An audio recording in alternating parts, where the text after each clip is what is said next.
సిద్దిపేట వాస్తవ్యులు మన దేవుని రవీందర్ గారు ఎమ్మెల్సీ పట్టభద్రులకి పోటీ చేస్తున్న సందర్భంలో మన గోదావరి బార్ అసోసియేషన్కి వచ్చి తమ యొక్క అభ్యర్థనను తనకు ఓటేయాలనే అభ్యర్థనను తెలపడానికి వచ్చిండ్రు. వారికి మా భారత తరపున స్వాగతం పలుకుతున్నాం సార్.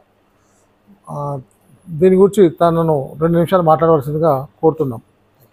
బార్ అధ్యక్షులు తోటం శ్రీనివాస్ గారు, సతీష్ గారు, మా సెక్రటరీ జువాజ్ శ్రీనివాస్ గారు, మిగతా కార్యవర్గ సభ్యులు, మరి సహచార న్యాయవాదులందరికీ పేరు పేరున నమస్కారం చెప్తున్నాను. నేను రవీందర్ అడ్వకేట్, సిద్దిపేట. నా 98 ఎన్రోల్మెంట్. నేను గతంలో సిద్దిపేట బార్ ప్రెసిడెంట్గా చేయడం జరిగినది.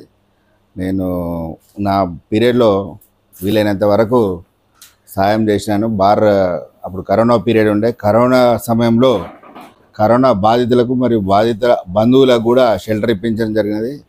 మా కోర్టులో పోస్ట్ ఆఫీస్ పెట్టించి పోస్ట్ ఆఫీసు స్టార్ట్ చేయడం జరిగినది. తర్వాత జూనియర్ న్యాయవాదులు కరోనా సమయంలో యువ న్యాయవాదులకు ఆర్థిక ఇబ్బందులు ఎదుర్కొంటున్న సమయంలో ఒక్కొక్క న్యాయవాదికి 10,000 ఆర్థిక సాయంగా ఇప్పించడం జరిగినది న్యాయవాదుల సహకారంతో.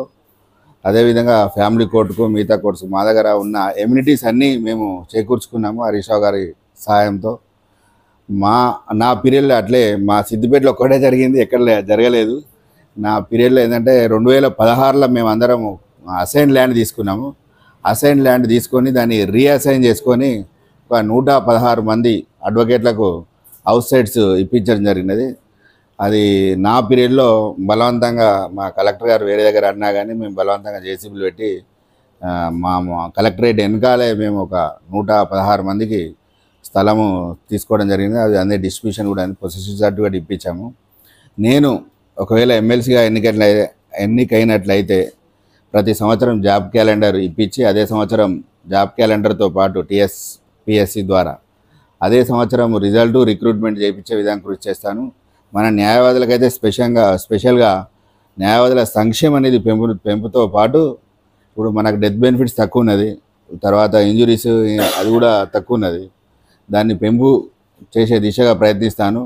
అదేవిధంగా యువ న్యాయవాదులు ఎవరైతే అప్కమింగ్ అడ్వకేట్స్ ఉంటారో వారికి కనీసం ఒక 2 years 3 years స్టైఫండ్ ఇప్పించే విధంగా నెలకు 10,000 రూపాయలు మినిమం ఇప్పించే విధంగా కృషి చేస్తాను. మన తెలంగాణలో అధిక సంఖ్యలో ఉన్న న్యాయవాదుల కోసం కూడా ఒక ఎమ్మెల్సీ ఏర్పాటు దిశగా కృషి చేస్తాను. ఇక మిగతా నా డిమాండ్స్ అయితే అంటే ఉద్యోగుల కోసం ఉన్నాయి. ఉద్యోగులను రెగ్యులరైజ్ చేసే విధంగా కాంట్రాక్ట్ టీచర్లను రెగ్యులరైజ్ చేసే విధంగా ఉన్నది. ఇంకెవరైనా ప్రజా అవసరాల కోసం ఏమైనా రిట్ పిటిషన్లు కానీ పిల్స్ కానీ వేయించే దిశగా నేను కృషి చేస్తాను. మిగతా అన్ని సమస్యలన్నీ మీకు తెలిసినాయి.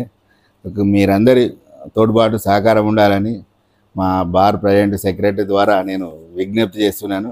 మీ అందరికీ మొదటి ప్రాధాన్యత ఓటు దేవుని రవీందర్ గారి 33 సీరియల్ నెంబర్ వేసి నన్ను ఆశీర్వదించి బలపరిచి గెలిపించగలని ప్రార్థన. Serial number 33. మన బార్ అసోసియేషన్కి గ్రాడ్యుయేట్స్ తరఫున పోటీ చేయడానికి రవీందర్ గారు వచ్చారు. వారు సిద్దిపేట లోకల్, అక్కడ న్యాయవాదిగా పనిచేస్తున్నారు. ప్రెసిడెంట్ కూడా పోటీ చేసినారు. ఎమ్మెల్సీగా మేము పోటీ చేయడానికి ఇబ్బంది ఏం లేదు సార్. కాకపోతే మీరు గెలిచిన తర్వాత కూడా మాకు అడ్వకేట్స్ కొంచెం హెల్ప్ చేయండి సార్. ఎందుకంటే ఆల్రెడీ మనకు వృత్తి అనేది తెలుసు, మన కష్టమే మనం జీవిస్తాము. మాకు ఎవరు కూడా సపోర్ట్ చేయట్లేదు. అట్లా మీరు ఎమ్మెల్సీగా గెలిచిన తర్వాత కొంచెం అడ్వకేట్స్ని స్టైఫండ్ కానీ ఇన్సూరెన్స్ కానీ కొంచెం వచ్చేటట్టు చూడండి సార్.